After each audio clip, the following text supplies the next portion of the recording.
Guys, nagba-viral ngayon yung mga ilalagay mo sa freezer na halimbawa, watermelon. And then, pag 'di ba nag-ice na 'yon, kakayurin mo siya, lalagyan mo siya ng milk. And then makakagawa ka na ng ice cream.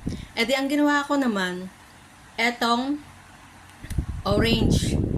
Inilagay ko sa freezer namin. And then kinain ko. Ayan nga, binalatan ko at kinain ko. Siyempre nag-ice siya. Hindi siya parang ice cream. Parang siyang ice candy kasi wala akong gatas. Pero masarap.